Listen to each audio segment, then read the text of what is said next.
brother Hussam Qutub, who's going to actually introduce this afternoon's presenter for us, in that of Sheikh DeLorenzo.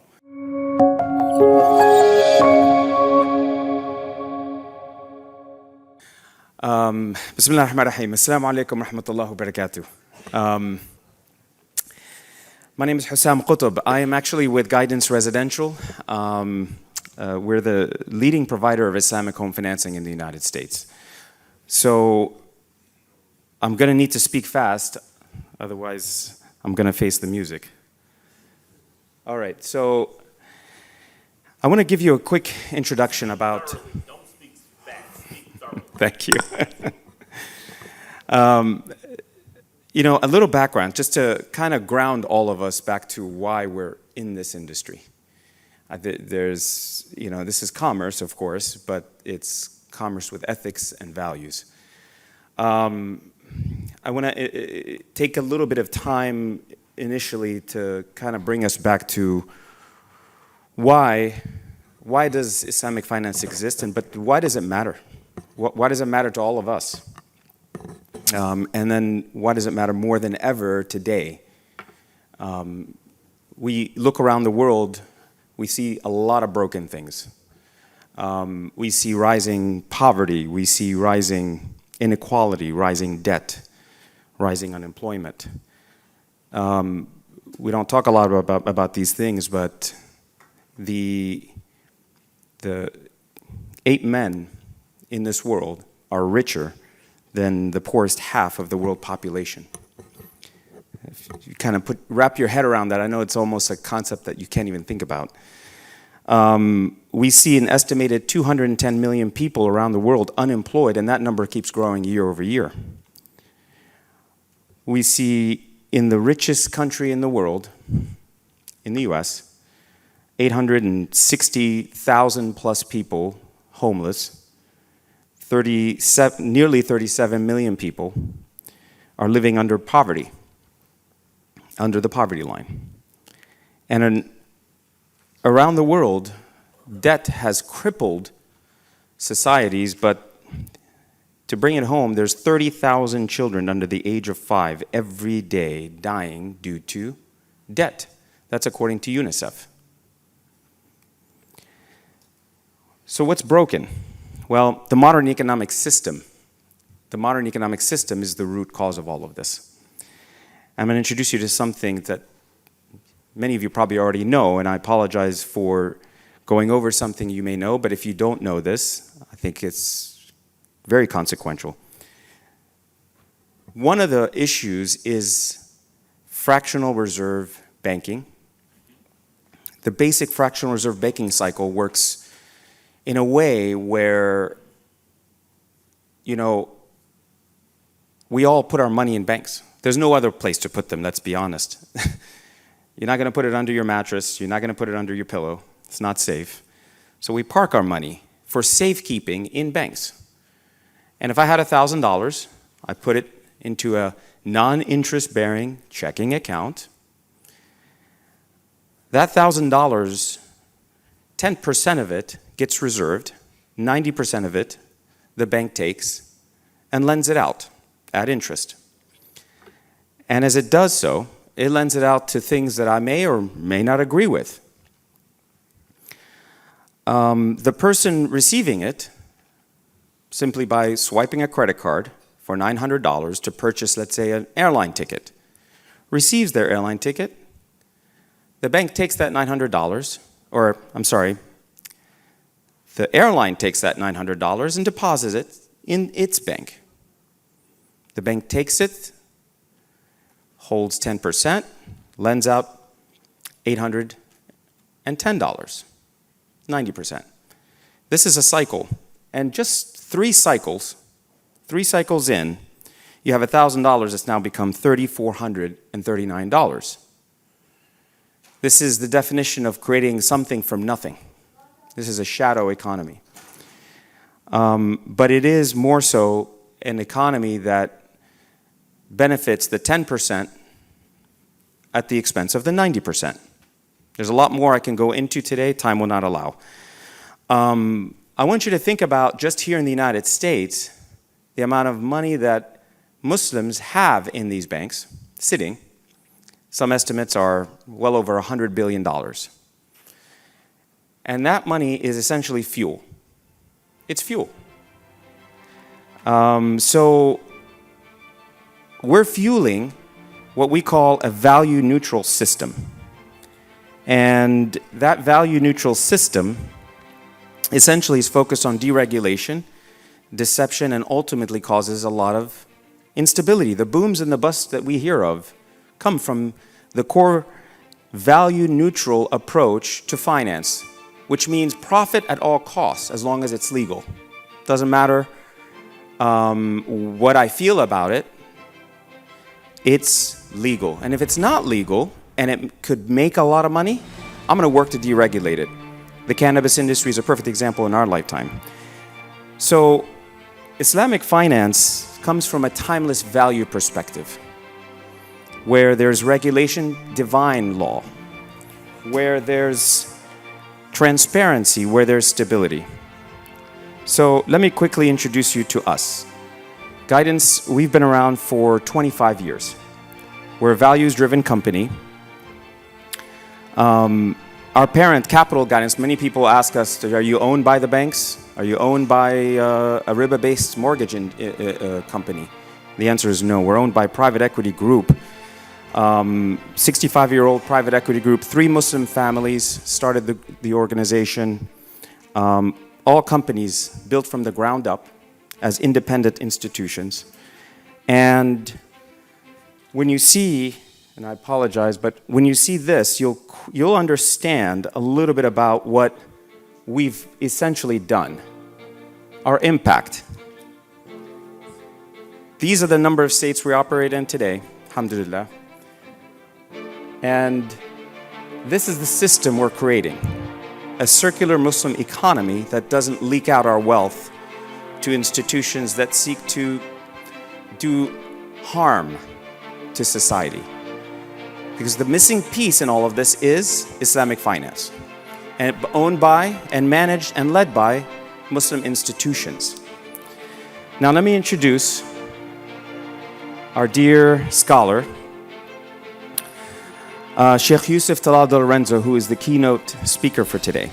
Sheikh Yusuf was part of the group of scholars back in 1999 that we gathered along with Mufti Muhammad Taqi Osmani, Dr. Muhammad Al-Ghari, Dr. Abdul Sattar Baghudda, Allah yarhamu, Sheikh Nidam Yaqubi. Those were the scholars that were brought together for this remarkable project that we took on. And it took 3 years, millions of dollars, 18 law firms that specialize in US financial laws, to develop our program.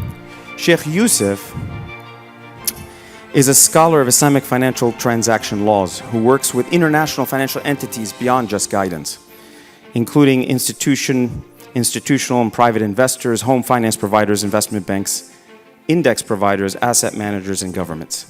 He's the author of several publications in the subject of Islamic finance and has served in an advisory capacity of financial and academic institutions, including IOFI, the Accounting and Auditing Organization for Islamic Financial Institutions.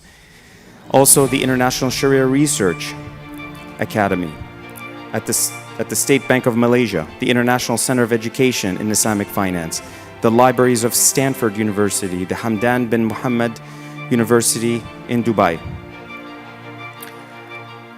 He asked me not to continue reading his bio because I could really be here for another 3 minutes giving you his background. But that's the kind of humble individual he is.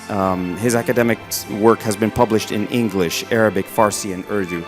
MashaAllah. Without any further ado, help me give a warm welcome to Sheikh Yusuf DeLorenzo.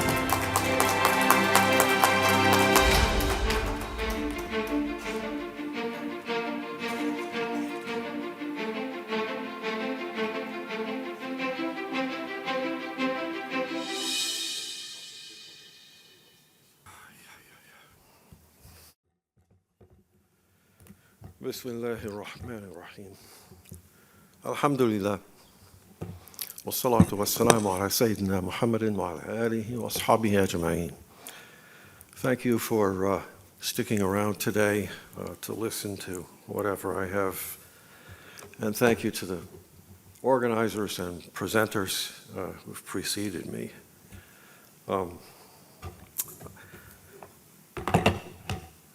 I used to think of myself as an eloquent speaker and a wonderful debater.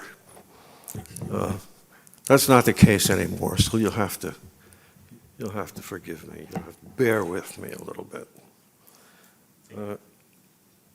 I'm going to read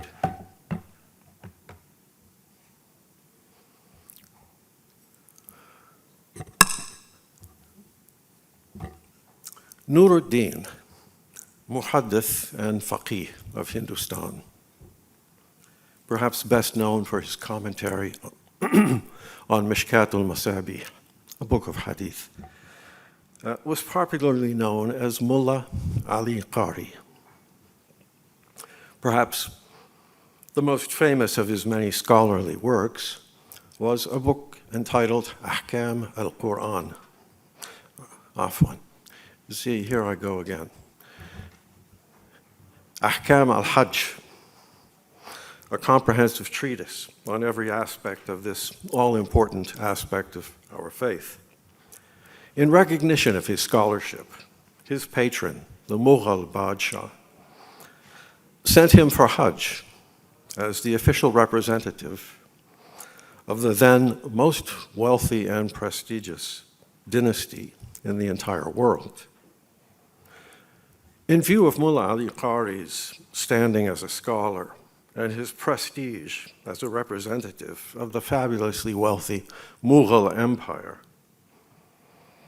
his hosts in Mecca greeted him and his entourage with every sort of honor. Then, as Mullah Ali was dressed in ihram as he entered Mecca, his hosts cleared the haram so that their honored guest might perform tawaf on his own and without the usual jostling from pilgrims in the mataf.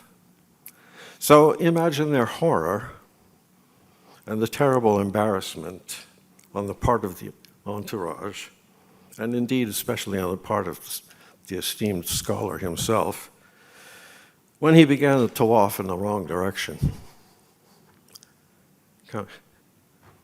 clockwise. My intention in relating this story is not to impugn the reputation of a great scholar, nor is it cited to demonstrate the truth that to be human is to fail occasionally, is to err.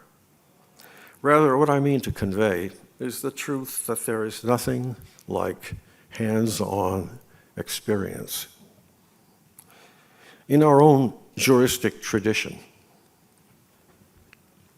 we read of students sitting at the feet of their teachers, traveling with them from city to city for years, literally for years, before their teachers granted them ijazah, or permission to disseminate knowledge on their own. The same is true in our spiritual traditions. Murids, aspirants, spend years with spiritual masters, shuyukh, serving them in every possible way and learning by observing, even at meal times, until they received the permission they coveted and worked so hard to achieve. So what about Mullah Ali Qari and modern Islamic finance? Let's consider our recent history. Following a century or more of colonial occupation and an even longer period of economic domination by European powers, in no time, commercial banks were quick, Western commercial banks were quick to establish themselves in every port where Muslims had dominated trade for centuries, making themselves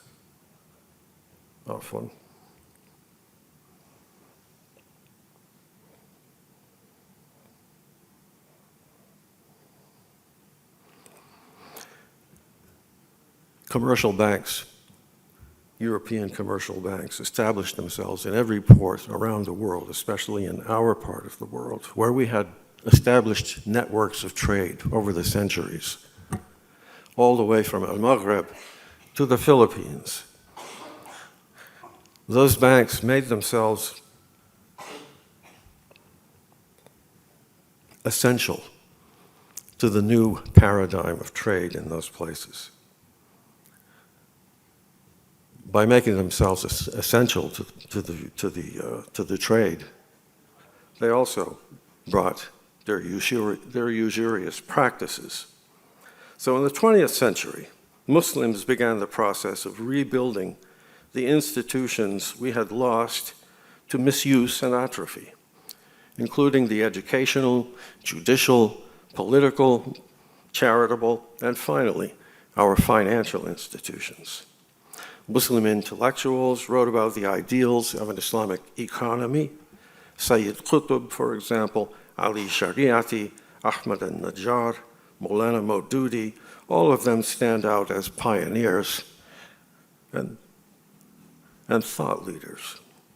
Academics followed with treatises, seminars, and conferences, all of which contributed to planting the seed in the minds of the Muslim public, especially financial professionals, who gave serious thought to effectuating the ideas of the academic community. In the 1950s, conferences on Islamic economics were held by government authorities, like the State Bank of Pakistan, Malaysia, Iran, Egypt, and elsewhere. By the 1960s, Muslim financial professionals envisioned the establishment of Islamic banks. The first conference on the topic of Islamic finance, as opposed to Islamic economics, was held in Egypt, where a short time before, the Mitl Bank had been established. Although the bank was short-lived, as its provenance in Sharia was viewed with suspicion by the government, surprise, surprise, it set a precedent and led to similar efforts in other jurisdictions, including Europe. To simplify where I'm going in this talk, I'll state the problem that led to the collaboration that was key to the gradual success of the new sector.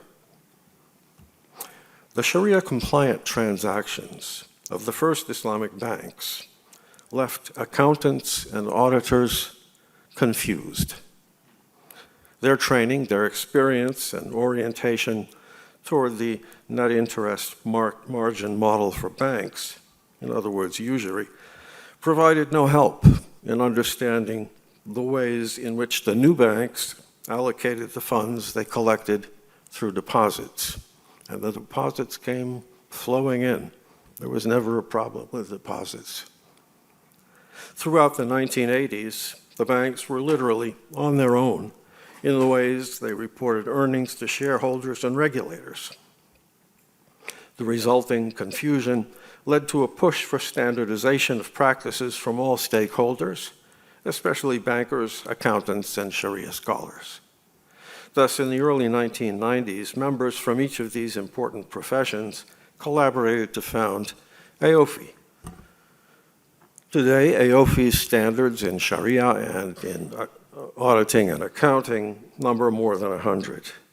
And within a single decade, Islamic finance went from a niche curiosity to a rules-based industry, all of which meant that conventional banks and money managers saw opportunity, as did the international law firms, which enabled them to do business in the world's capital markets.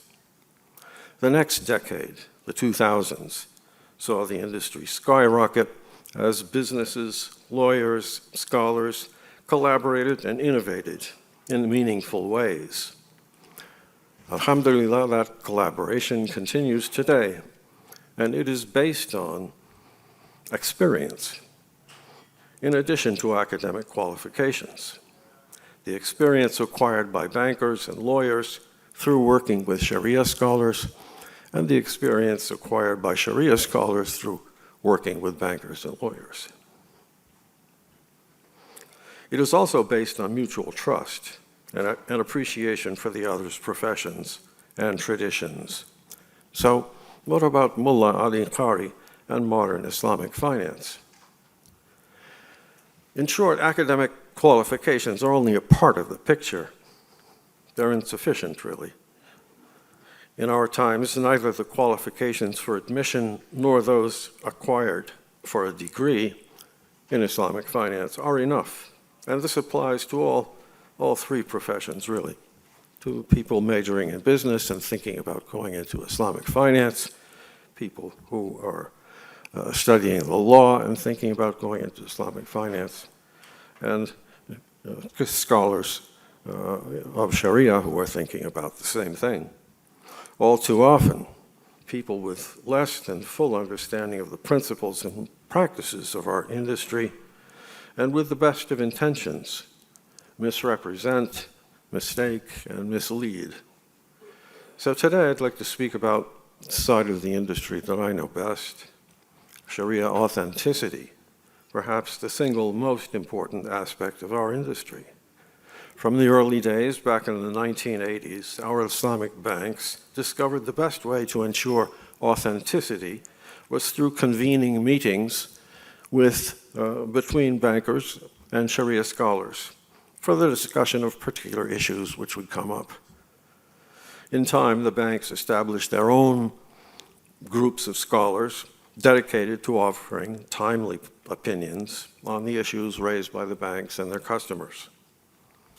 In addition to these Sharia committees or Sharia boards, many banks established positions for internal Sharia auditors that worked with their Sharia boards and ensured compliance with the positions recommended or mandated.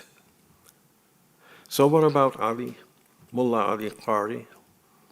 A study of the fatwa literature issued by the various Sharia boards in those early days reveals a good deal of contradiction, often stemming from the confusion I alluded to earlier between accountants, bankers, lawyers, and scholars. It is a well-known fact, the higher the level of studies, the more concentrated, focused, and specialized those studies become. The banks soon discovered that popular TV scholars, du'at, even authors of studies on subjects a little bit off the target, like zakat or awqaf, had little understanding of the workings of banks and capital markets, of investment opportunities, regulatory structures. This was especially true in regard to how conventional riba-based businesses function. Very few professionals were conversant in more than their own specialization. What is required for Sharia compliance are scholars specialized in commercial law, fiqh al-mu'amalat, a subject much ignored until recently, owing to the lingering influence of colonial models for finance. In many, if not most, of our traditional institutions of Sharia studies, mu'amalat are accorded no more than minimal attention. But beyond that very basic qualification, the further requisite for advising an Islamic financial institution or becoming a member of a Sharia supervisory board is familiarity, at the very least, with the workings of conventional finance, believe it or not, and the context, especially, in which these operate. For example, think of how many Sharia scholars are familiar with conventional bank loans, other than to condemn them and those who profit from them, right? But Islamic finance must comply with secular regimes using interest concepts. Islamic finance must compete with interest-based finance. Islamic finance oftentimes has the same objectives as loans. We have the same aims, the same kind of projects are presented. So if Islamic finance is to compete successfully, we need scholars who can answer questions. Do we recognize the types and terms of loans, the documentation, how funding and closing take place, what representations and warranties, what covenants, how to deal with them, with events of default and remedies in conventional finance, and how these may be of relevance to what we do in our sector. And as a further layer of complexity, how do the tax authorities look at all of this? At its core, Islamic finance is an alternative to the conventional riba-based system. It is demand-based because Muslims won't have anything to do with riba, especially now that we've become aware of the alternatives. But the demands are the same. Muslims, we need to safeguard our money. We need credit for our personal and business needs. We need to save for the future, for education, for retirement. We need to purchase homes and modes of transportation. But we want to do so in ways that conform to our religious beliefs and teachings. We need alternatives. I think of Islamic finance as a multi-layered puzzle in need of multiple solutions. And I will be the first to confess that Sharia scholarship alone is not enough to find those solutions. To frame the situation in another way, we might say that if Islamic finance has too many moving parts to be entrusted to an authority at arm's length with no exposure to the inner workings of an Islamic financial product or process. It must not be given over to an authority without the expertise or experience to pronounce fair judgment on an Islamic financial institution's Sharia authenticity or credentials or compliance with Sharia norms. In recognition of this fact, several Muslim jurisdictions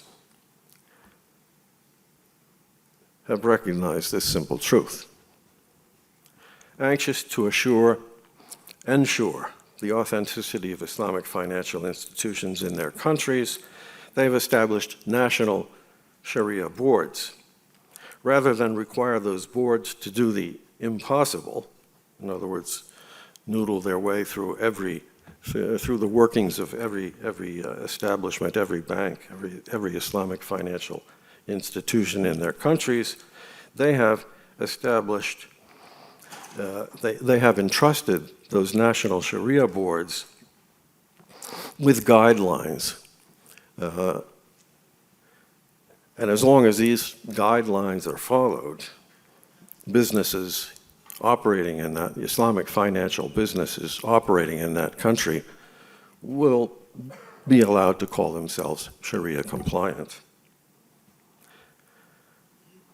So the first requirement is that an Islamic financial institution must adhere to standards, whether they're the AOFI standards or whatever the case. In most cases, the AOFI standards are recognized worldwide. Secondly, it must maintain a Sharia board of at least 3 scholars, that Islamic financial institution, a bank, or whatever the case may be. And the scholars must hold certain academic qualifications, have published research, and third, have a minimum number of years of experience. So to the students of Sharia here today, I'm not advocating that you spend years carrying my shoes and massaging my aching back. But what I am saying is that you must not ignore conventional finance and how it works.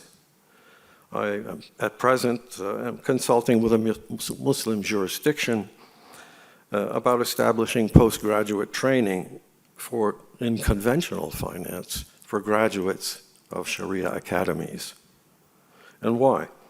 Because those newly appointed Sharia advisors need preparation for the realities presented by modern finance in the conventional way. So to the cyber muftis and online committees offering opinions on questions concerning Islamic financial institutions in their countries, I commend to you the example of jurisdictions with national Sharia boards that have established simple and effective criteria for ensuring compliance. Without citing examples or naming names, I can say with confidence that the pronouncements from cyber muftis and online committees are not always accurate. Without understanding the context in which a product was developed, without understanding the factors considered or the outside experts consulted, the pronouncements of such outsiders, however well-intentioned, cannot be accurate. But they can ensure that the guidelines mentioned above are followed. A certain business or undertaking may appear to run contrary to Sharia principles while claiming compliance. Then, rather than condemn the business or run it down in public, online or otherwise, or censure it in one way or another, recourse may be had to the simple guidelines.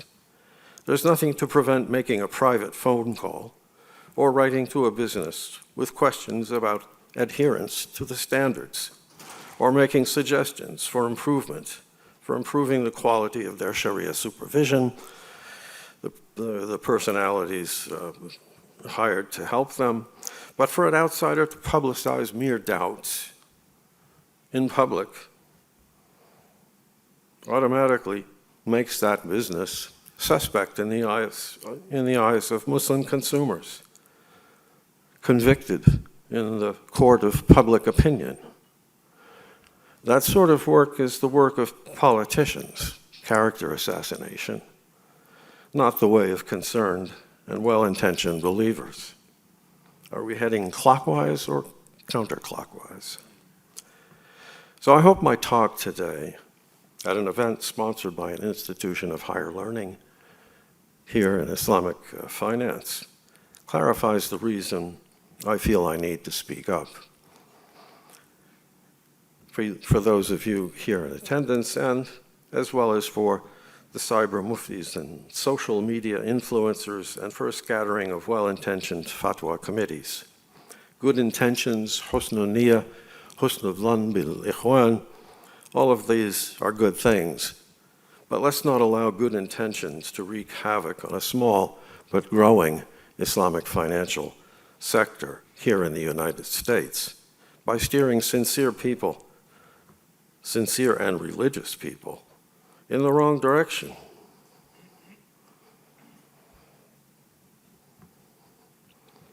Oftentimes, sadly, on the basis of ill-informed assumptions. Obviously, these are my opinions, and I share them with you in hopes that together we may share in the growth of this important industry right here in the United States, inshallah ta'ala. Most of the institutions I work with are based outside of the United States. And for some time we've been looking toward the United States because so many of the investments that they make are right here in the United States, the stock market being a big one, real estate, and so many other activities. People would be very surprised to learn how Islamic money is actually being allocated to projects here in the United States, big projects. So alhamdulillah, there is a lot of interest on the part of Muslim investors in our economy. However, there's not been a lot of interest in our Muslim population. And that needs to change. And it's through your efforts, mashallah, that a beginning is being made. And I'm very optimistic, certainly hopeful, and prayerful as well, that Allah Ta'ala will give each and every one of you the tawfiq to succeed in whatever endeavors you may pursue. فجزاكم الله خيرا. والسلام عليكم ورحمة الله وبركاته.